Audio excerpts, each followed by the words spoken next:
Well, as I mentioned earlier today, my special guest is the one, the only fabulous Dr. Nancy Taylor. Dr. Nancy Taylor, how are you doing today? I am doing fantastic today, even if it is Friday the 13th. Woohoo! But tomorrow is Valentine's Day. It is, which is an interesting way to follow up Friday the 13th. I think it is.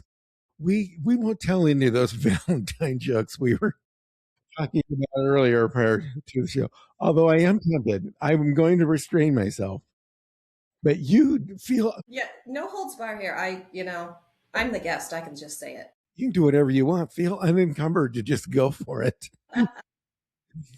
And I think also, now that we are such good friends, may I also just refer to you as Dr. T. Absolutely. I But have an entire group of people that know me as Dr. T. I have to, is your husband known as Mr. T? And does he have the cool haircut? No, no, my husband, sometimes he prefers to be called Master because Oh, that's only the level he got. okay. So, but, being the Star Wars fan that he is, he likes to be the Master Tailor. Oh, the I'm mess. like, fine, but you'll never be the doctor. Okay. Then we will go with that. Well, I can tell that you are just a delightful young lady. So I'd like you to tell. I know that you are a senior advocate with your tailor made business. But before we jump into that, tell us a little bit about your background, about how you grew as a small young child from a small town in Wyoming to become the effulgently effervescent Dr. T we know and love today. Wow, that was fantastic. I like that. So, Thank you. yes, let me tell you a little bit. Yeah. Pharmacy has been in my life since birth. Our little town was 3,500. We owned the corner drugstore. My dad was the pharmacist. And of course, child labor, that happens when you own the store. So I started as the janitor at 12. But here's the thing that got me to where I am today. I would watch my dad interact with his patients. People would come in, of course, in those days, the pharmacy was clear at the back and elevated, your typical drugstore. So they'd come in and they would hand my dad the script on the counter, and I would see them, they're a little agitated or whatever. My dad would smile, maybe tell a joke, whatever it is, fill the script, person would come back or whatever. And then my dad would step down from the pharmacy and he'd go talk with the person. And I would always see, he'd lay a hand on a shoulder or he'd shake hands. Sometimes it was a hug. And that person would either have a laugh or a smile. But then when they left, they were carrying themselves differently. And so I asked my dad one day, I said, okay, what is it you're doing? Because I knew I was not privy to what he was talking. That was just the law. I wasn't allowed. But I asked him, I said, what are you doing that when these people come in, they, look sad or dejected, but then when they leave, they seem happy? And he's told me, he says, Nancy, I want you to remember that we are not only dispensing pills and creams, we are dispensing hope. And that stuck with me all these years. And it will look, and even I bring that into my business. There's a whole journey of hope in my business. I tell people I am in the hope business. And I bring that to people with clarity and confidence. When people get their control back, they have hope. And so I have had that piece of advice in my head since way back when. He said, your empathy, your sense of humor, and your compassion are just as important as dispensing pills and creams. That's amazing. And so you've taken that philosophy, those words of wisdom, and built a whole business out of it. I have. I really have. And it's, you know, when you come from something that small and you are raised in customer service and you are raised to serve, that that shows, and that is really that compassion and empathy part of the caring aspect. I want to know what my clients are going through. When I was behind the counter, I looked forward to seeing my patients. I wanted more than that 2 minutes. I wanted to know, did your granddaughter, how did she compete? Oh, how did your trip go? I mean, I just really got into the lives of my patients, and that's what made me a great pharmacist, is connection with my people. I think that's amazing. But I have to ask you this question. Mm-hmm. And I'm sure there's some guy listening in his car right now, cruising down PCH, and he's probably thinking to himself, Michael, why don't you ask her this question? So I'm just going to do it. So when you said that your dad was talking to the folks after he was dispensing pills and creams and they all seemed happy, could it be perchance that there was something in the pills that made them so happy that he was dispensing? I'm just asking. Well, I can tell you, my father never had any tick or anything on his license. So I can honestly say probably not. However, that was the era where pharmacists were still compounding right there at the counter. Yeah, Some of these things were not even available at that time. So I watched my dad make all types of things, from capsules, suppositories, elixirs, all of these creams, literally making them on the glass slab. And was there anything extra in it? I'm going to say no, because my dad was not one of those. The extra was what my dad said to his patients. wow. My that brings up a remembrance of a story my mom told me. She said, Michael, a spoonful of sugar always helps the medicine go down, but I found that doesn't work well with suppositories. And that just brought that up since you told me your dad was making suppositories.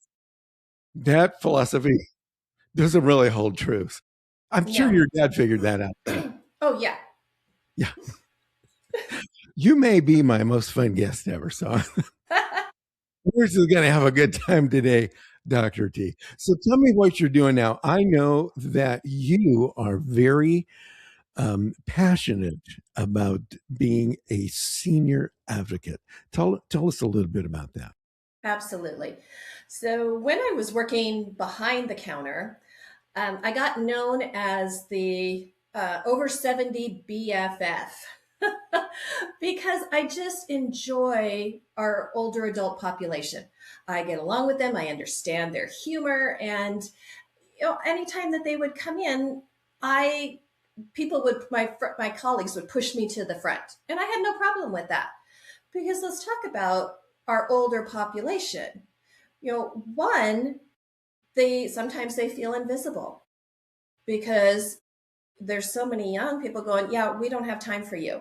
Oh, you want to talk and tell me about whatever? Yeah, I'm busy. I can't do that. I no, I want to know. So yes, I had lots of BFFs over the age of 70, which really got me into thinking, okay, if I leave here, I don't want to leave these people. And so I knew that when I was going to step from behind the counter to in front of it, I wanted to be in a collaboration with our older adults who needed advocates, because they do get gaslit. They do get looked away. They are invisible. Some of them don't have a voice. And some of them, they have a voice, but they were raised not to use it. You don't question authority. And a doctor in a white coat is authority. So this doctor in a white coat said, I'm going to step in. I'm going to help you use your voice. So I knew I would be working with the older adult population. And so I worked really hard to educate myself and make myself an expert in aging so that I can walk alongside these older adults and their families as we go through a healthcare journey. Wow. So, what are some typical or common problems or issues that you find that these folks have, and how do you help them through them? Well, let's talk about medication. All right. The average older adult takes 18 pills a day, Oh my gosh. right? So, one of the things that I really hold dear and I really try to do is let's talk about how we're managing these medications. Let's talk about how it's not it's not the older adult's fault. It's the system. The system is broken, it's designed and to nobody's paying attention as all of these pill burden increases. So, one of the things that I do is I always do a medication review. And it's not always just the medication that I'm reviewing, it's the system, the in home system that families have. It may not be working for them. The caregiver may be struggling with a spouse or a loved one who might have dementia and is having a difficulty in doing pills, or how are we going to get someone who's alone to remember to take their medication? So it isn't always just the pill burden, it can be how we're dealing with it. As a senior care pharmacist, I do everything I can to help people deprescribe off of medication. Deprescribe is a buzzword that's going around now. And I help them do that safely and effectively. I work with their providers to make sure that we can get people off of medications that are no longer necessary, that could be dangerous for their age, that are just left on there that nobody even looked at. So that's one of the big things I do is around medication management and helping people understand what they're taking, why they're taking it, and do we even need to take it anymore? That's that's that's pretty interesting. I'm stumbling right now because my brain is just whirling with several different questions to ask you. But I've had a number of different medical personnel, doctors, nurses, wellness folks that tell me, and you hit on one of my hot buttons that I like, that one of the problems with, in particular, the senior community is that they're overprescribed medication because it's a profit center. And some of the problems can just simply be treated by properly diagnosing what the issue is and then maybe treating it with proper diet as opposed to loading these guys up with a bunch of chemicals. Is that something? It sounds to me that that's something that you also do, is to get people off of medication that they may have been overprescribed. Absolutely. No, I think that's good. I think that, Absolutely. Because, the metabolism in our older adults is so different and it changes they become more sensitive to medication.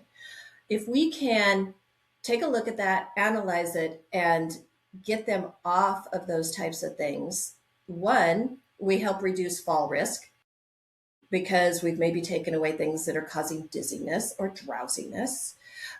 We have helped the caregiver in managing situations.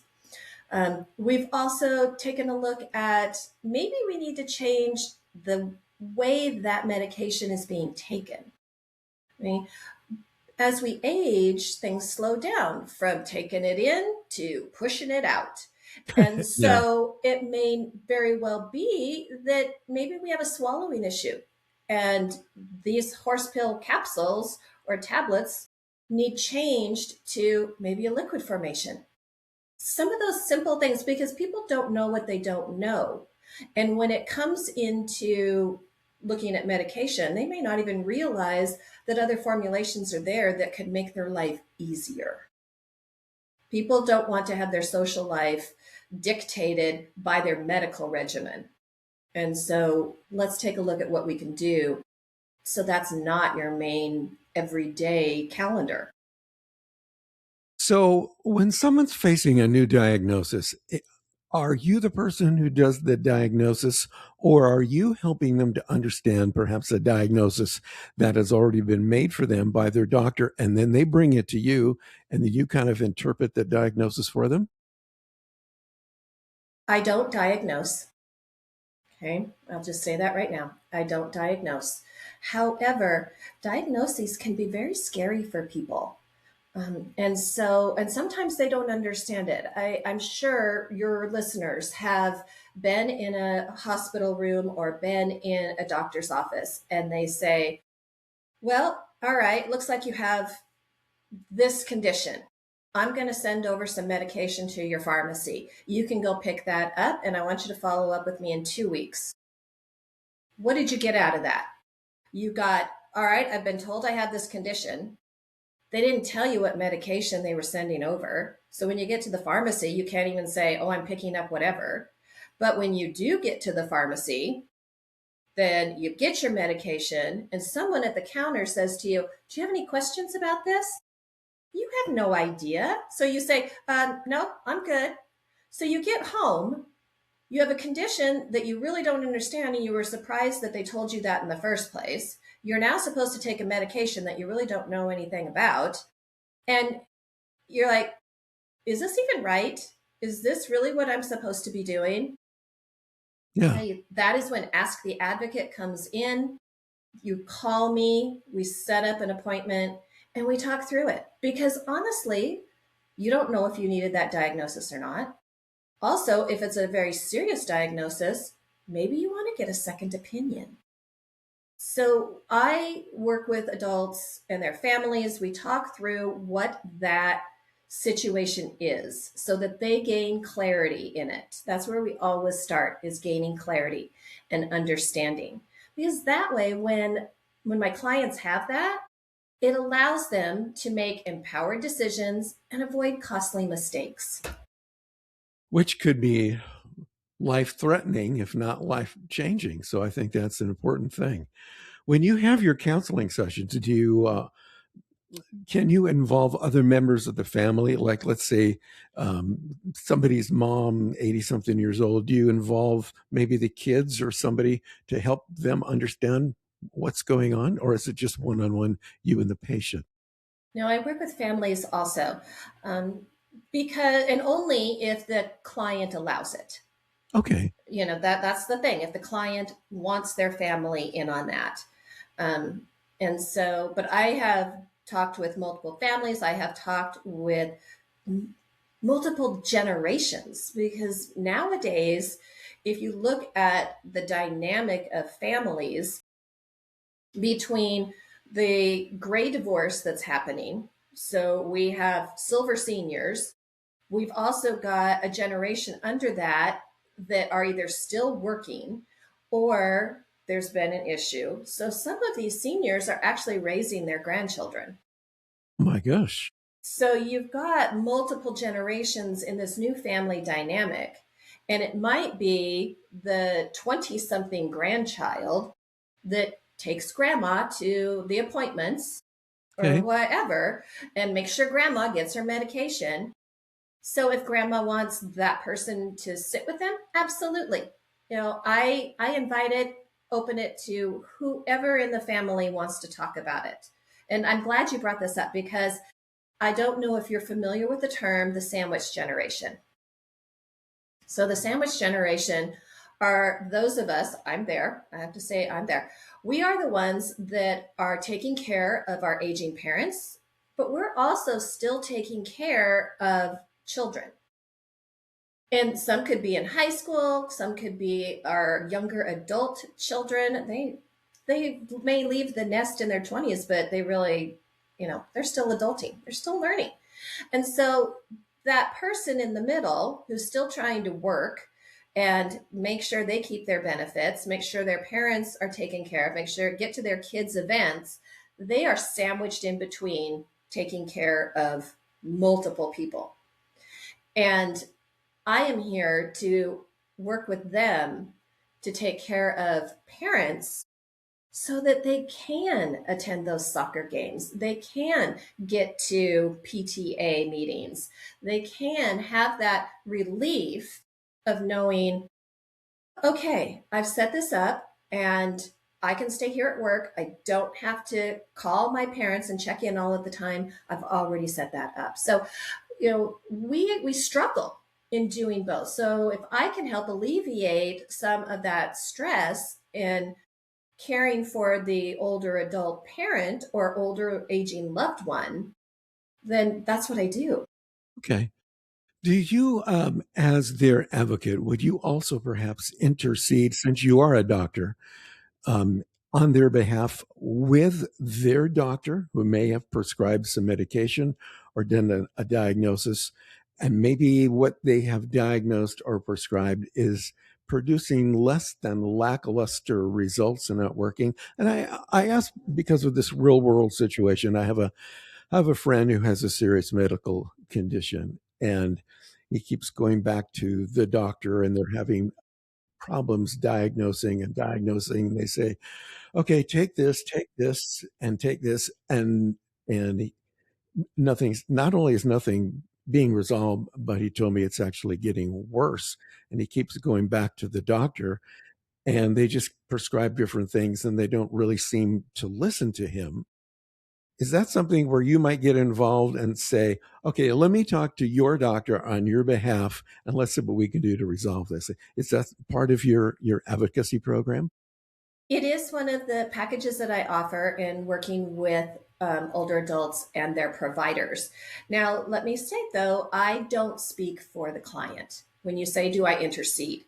I help my clients understand and I am with them. So if I am with them at the doctor's office and we've already talked about how to talk to your doctor, when to speak up, what to say, if something's not happening, then absolutely I'm going to speak up and I'm going to say, Joe, do you remember that we talked about this is a question you wanted to ask your provider? This is the time to do it.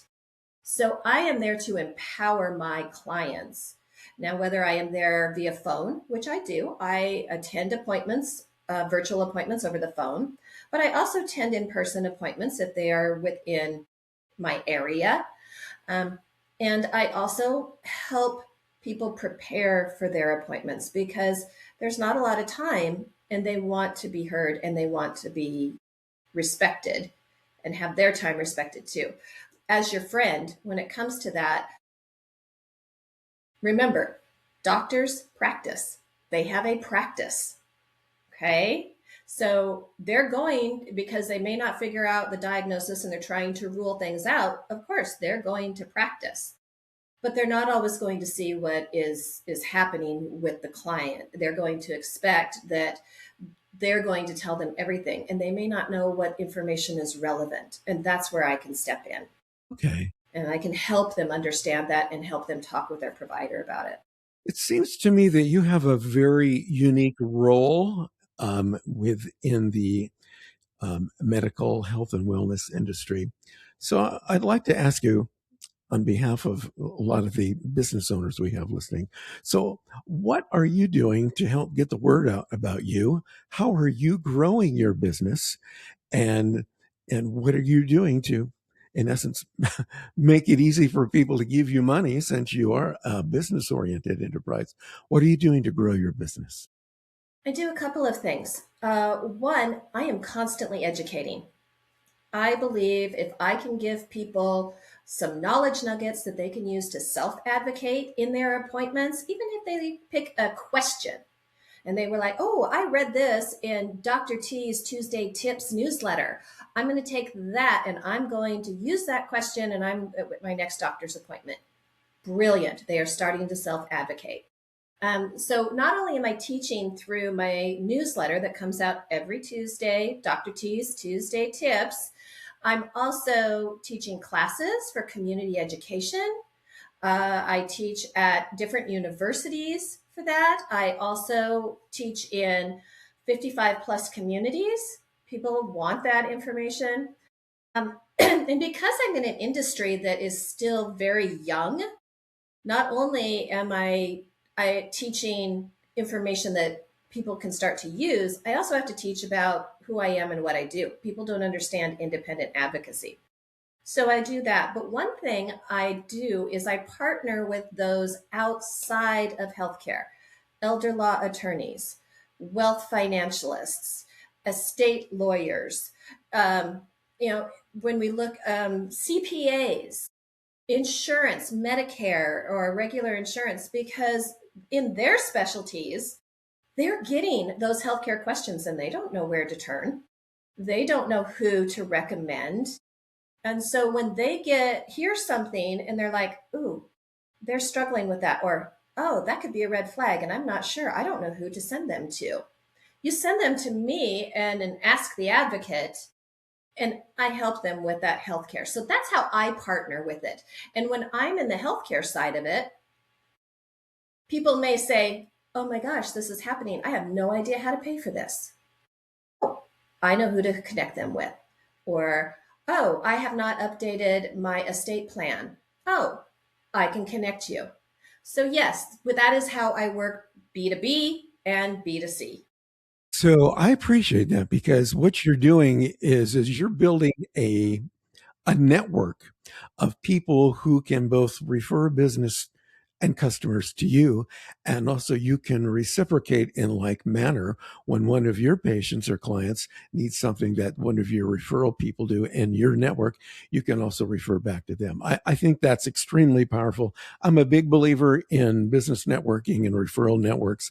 In fact, in full disclosure and transparency, guys, I met Dr. T the other day at a networking meeting, a business networking meeting, and there she was. So that's one of the ways that I see that you are growing your business, help get the word out, is you're attending networking events, and then you're speaking to the people that you just mentioned to help grow your network and establish some type of a personal and business connection where they feel that they can trust you. They can trust that when they send one of their clients to you, you're going to treat them in a professional and a very respectful manner, and likewise. So kudos to, I find a lot of the folks that listen to our show find they get one of their greatest success by building a referral network, and that's a great way to Absolutely. grow your business. So before we go, tell us how someone can get a hold of you if they'd like more information about you, Dr. T.